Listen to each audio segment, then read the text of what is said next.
Okay, so hey everyone, welcome to all of you to my channel Imam D classes. Okay, this video will be for BCom fourth semester SCP and BCom sixth semester NEP for both batches of BCom. Subject is management accounting. Okay, management accounting ಒಂದು topic ಐತ್ರಿಪ್ಪ ನಿಮಗೆ cash flow statement. Okay, cash flow statement ಒಳಗೆ ಒಂದು topic ಐತಿ, 5 marks problems ಐತಿ other than cash from operation. Okay, computation of cash from operation ಬಿಟ್ಟು ಮತ್ತೆ ಬೇರೆ ಬೇರೆ ಪ್ರಾಬ್ಲಮ್ಸ್ ಐತಿ. Problems on classification of transactions. Okay, ನೋಡೋಣ್ರಿ. This video will be in 2 languages for explanation, Kannada explanation and side by side Hindi explanation also. Okay, so don't worry about language problems. Okay, you can understand. So quick rule first, there are 4 types of activities. How many types of activities? 4 types of activities. First, number 1, operating activities. Number 2, investing activities. Number 3, financing activities. Last one is other activities, others. Okay, operating activities andre ಏನ್ರಿ? What do you mean by operating activities? ಅಂದ್ರೆ operating activities ಅಂದ್ರೆ day to day business operations. Business run ಮಾಡಕ್ಕೆ daily expenses ಆಗಬೇಕಲ್ಲ, ಅದು ಏನ್ರಿಪ್ಪ? Operating activities. Business को run करने के लिए डे टू डे जो जो एक्सपेंस आते हैं, देखो उसको हम लोग क्या बोलते हैं? ऑपरेटिंग एक्टिविटीज बोलते हैं. ठीक है. Second, investing activities. Investing activities means purchase और sale of fixed assets and investments is called investing activities. Okay, next, financing activities. Financing activities means share capital, debentures, loans, dividends, ಇದೆಲ್ಲ financing activities. Correct? Other activities. Other activities means non cash items such as depreciation, goodwill written off, transfer to reserves, ಇದು ಎಲ್ಲ ಏನ್ರಿಪ್ಪ? other activities. Okay, rules perfect ಮಾಡಿದ್ದು. Okay, these are the rules for classification of transaction. ಸಮಜ್ ಮೇ ಆಯಾ? ಅರ್ಥ ಆಯ್ತು ಎಲ್ಲರಿಗೂ? ಈಸಿ ಇತ್ತು, ಭಾಳ ಈಸಿ ಇತ್ತು. ಸರಿ, first question. First question based on this. Okay, so question number 1, classify the following transactions into operating, investing, financing or other activities. Or other activities items are given. Transactions. Okay, transactions are given. Transactions. Okay, items ನಮಗೆ ಕೊಟ್ಟಾರಿಲ್ಲ, items ನಿಮಗೆ ಕೊಟ್ಟಾರ. So ಏನ್ರಿಪ್ಪ? Operating ಮಾಡ್ಬೇಕಂತ, investing ಮಾಡ್ಬೇಕಂತ, financing ಮತ್ತು other activities ಮಾಡ್ಬೇಕಂತ. So answer ಒಳಗೆ classification of transactions. Classification of a transaction, first operating activity, investing activity, financing activity, other non cash transaction. Other non cash transaction. ಈ ಥರ ನೀವು ಒಂದು ಬಾಕ್ಸ್ ರೆಡಿ ಮಾಡಬೇಕು. ಓಕೆ, ಸೊ ಹೋಗೋಣ. First ಐತಿ cash received from customers. Okay, cash received from customers ಅಂದರೆ day to day daily business operation. क्या है? Daily day to day business operation means cash from operating. हाँ, ऑपरेटिंग एक्टिविटी ಒಳಗೆ transfer ಮಾಡಬೇಕು. समझ में आया? यहाँ पे ट्रांसफर करना, क्योंकि कस्टमर्स डेली बिजनेस में रहते हैं. ಕಸ್ಟಮರ್ಸ್ ಬಿಸ್ನೆಸ್ ಒಳಗಿರ್ತಾರೆ, ಹೌದಲ್ಲ? ಸೊ ಅದಕ್ಕೆ ಟ್ರಾಲಿ ಟ್ರಾನ್ಸ್ಫರ್ ಮಾಡಬೇಕು. ಸಮಜ್ ಮಾಯಾ? ಆಯ್ತಾ? ಸರಿ. Purchase of machinery. Purchase of machinery ಅಂದರೆ investing activity. Purchase of machinery ಅಂದರೆ ಇನ್ವೆಸ್ಟಿಂಗ್ ಆಕ್ಟಿವಿಟಿ. ಆಯ್ತಲ್ಲ? Purchase of machinery, investing activity. Purchase of machinery, investing activity. अर्थ आयता? समझ में आया? Next, issue of equity shares for cash. Okay, equity shares, share capital, debentures, bonds, loans ಎಲ್ಲ financing activities. Financing activity. Okay, financing activity, issue of equity shares for cash. ಕರೆಕ್ಟಾ? Financing activity transfer ಮಾಡಬೇಕಿಲ್ಲ, यहाँ पे transfer करना है इसको. समझ में आया? Okay, next, payment of income tax. Payment of income tax. Payment of income tax. Payment of income tax is a daily business, daily day to day business operation. Day to day business operation. Day to day business operation means operating activity. समझ में आया? Okay, next, dividend received on investments. Dividend received on investments. Dividend means a financing activity. Dividend means a financing activity. Okay, sorry, dividend on ಇದು ಇದಲ್ಲ, ಅದು dividend on investment ಅಲ್ಲ ಇದು. ಹಾ, investment ಐತಿ. Investment means investing activity. dividend received on investments means investing activity. on investment means investing activity. अर्थ आयता? समझ में आया? ओके, नेक्स्ट क्या है? interest paid on debentures, interest paid on debentures, debentures, debentures I think a financing activity, debentures, हाँ, debentures is a financing activity, debenture is a financing activity, correct है, transfer ಮಾಡಬೇಕಿಲ್ಲ, यहाँ पे ट्रांसफर करना है इसको, ठीक है, डिबेंचर। नेक्स्ट क्या है, depreciation on fixed assets, depreciation ಯಾವಾಗಲೂ ಅದರ್, ಡೆಪ್ರಿಸಿಯೇಷನ್ ಯಾವಾಗಲೂ ಅದರ್, non cash transactions, depreciation non cash transaction, depreciation on fixed assets ಅದರ್ नॉन कैश ट्रांजैक्शंस। ओके, समझ में आया, अर्थ आयता।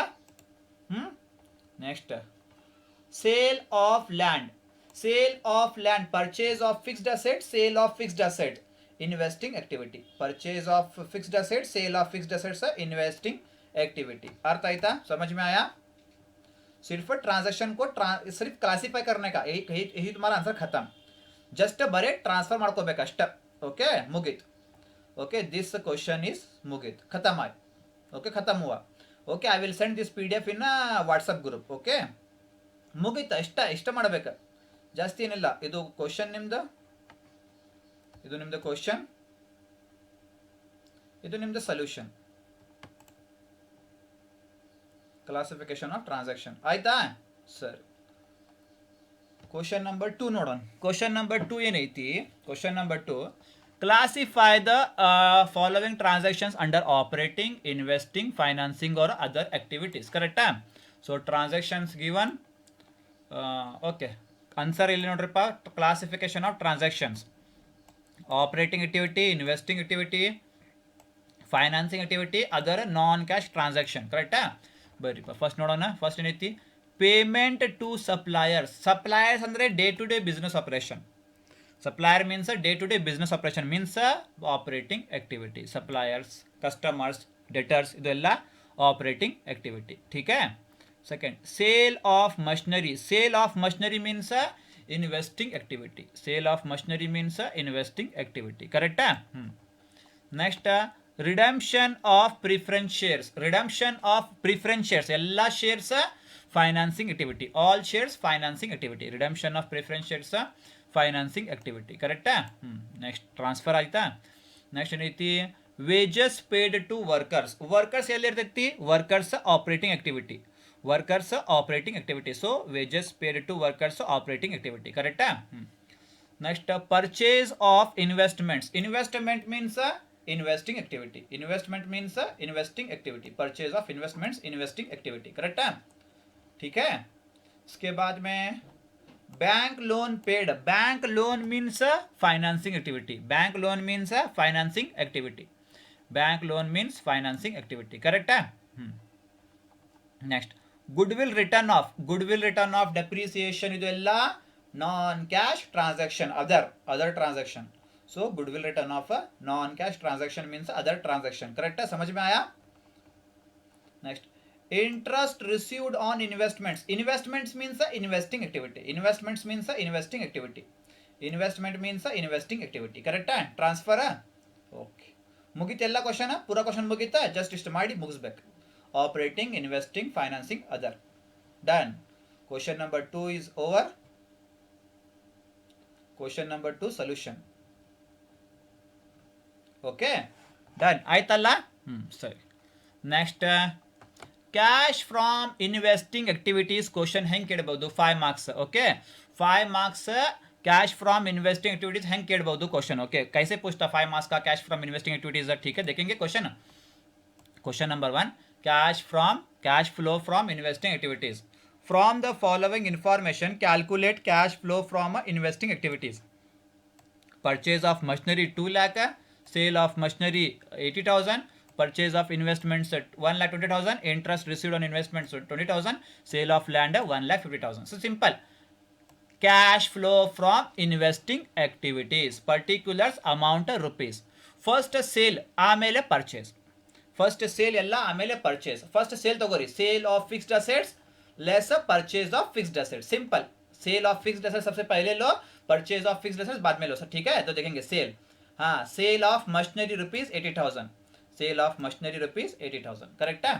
नेक्स्ट मस्त ಏನೈತಿ, हाँ, इंटरेस्ट रिसीव्ड बोल के दिया, interest received on investment, received means income, interest received on investment, हाँ okay, interest received on investment rupees 20,000, interest received on investment,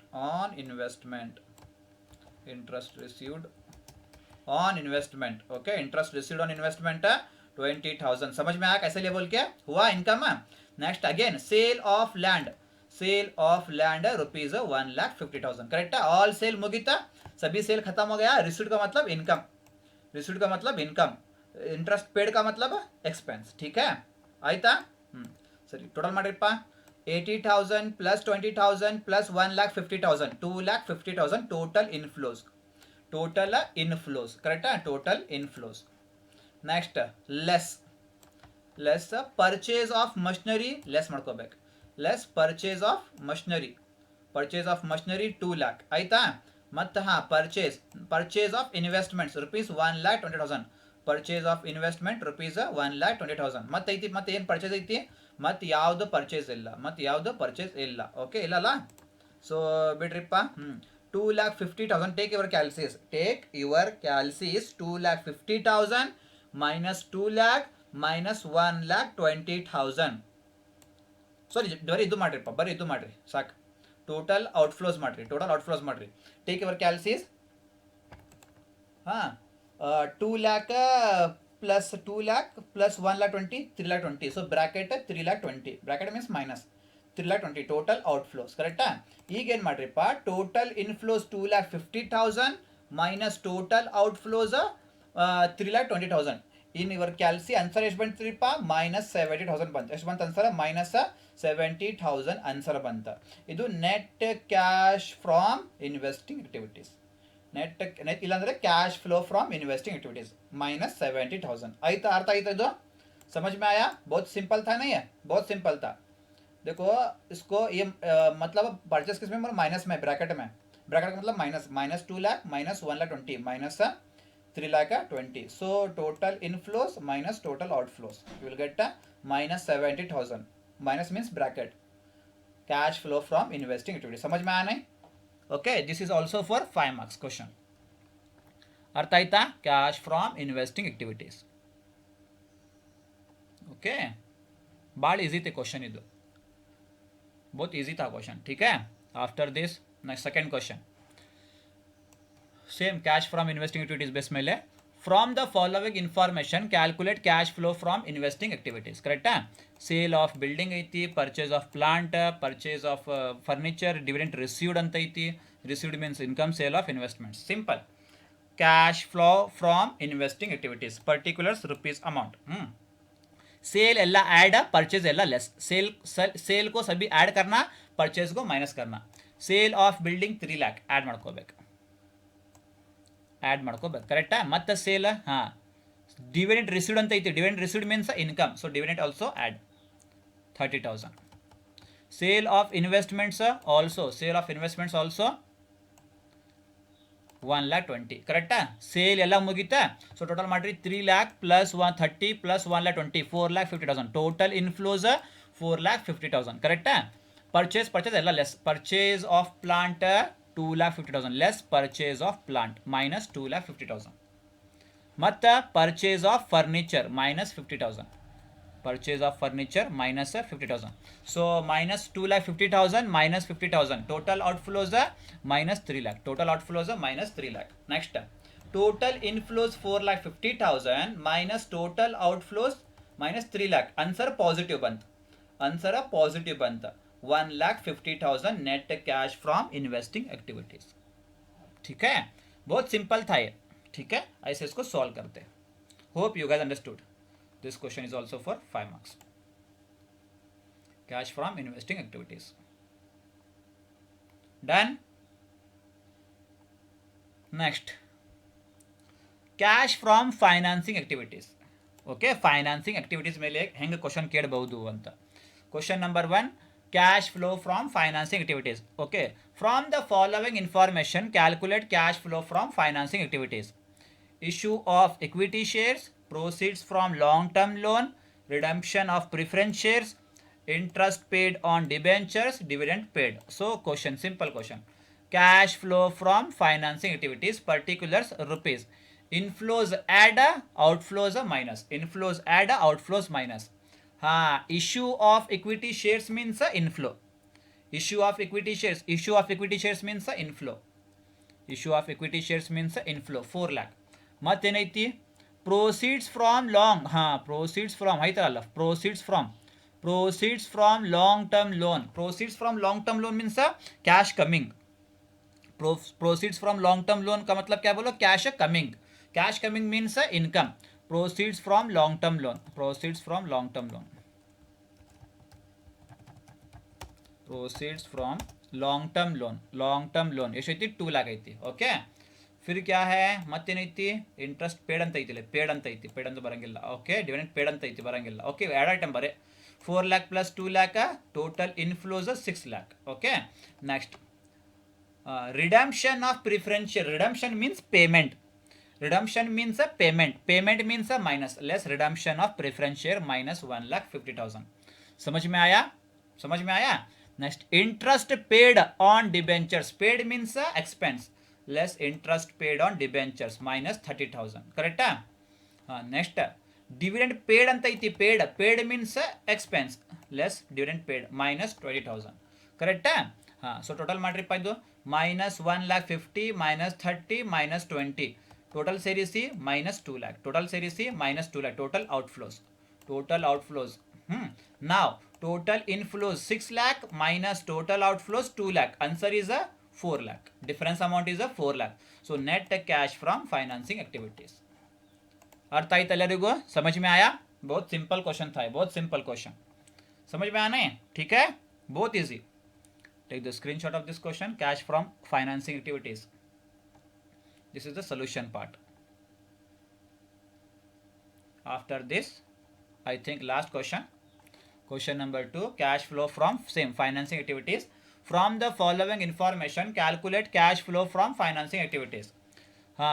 Cash flow from financing activities, particulars, amount rupees, inflows, outflows. Simple.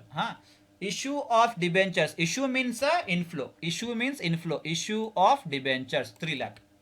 Correct? Issue of debentures 3 lakh. Bank loan received ಅಂತ ಐತಿ. Received means inflow. Received means inflow. Bank loan received means inflow. ಮತ್ತು ಎಲ್ಲ repayment redemption payment ಅಂತ ಐತಿ. Okay, ಬರೀ दो ही है. ठीक है, 3 lakh plus 1,50,000 4,50,000 is total inflows. Correct? Next, repayment. Payment means a minus. Repayment of bank loan 80,000. Less repayment of bank loan minus 80,000. Next, redemption of debentures. Redemption of debentures 1 lakh. Redemption of debentures means minus. Less redemption of debentures minus 1 lakh. Correct? Next, dividend paid. Dividend paid is also expense. Less dividend paid rupees 40,000 minus 40,000. Correct? So total ಮಾಡಿದ್ದು 80,000 plus 80,000 minus 80,000 minus 1 lakh minus 40,000. Total is minus 2,20,000. Total outflows. Total outflows. ಈಗ total inflows 4,50,000 minus total outflows 2,20,000. ಎಷ್ಟು ಬಂತ್ರಿಪ್ಪ answer? 2,30,000 net cash from financing activities. ಅರ್ಥ ಆಯ್ತಾ? ಈ ಥರ ಈ solution solve ಮಾಡಬೇಕು.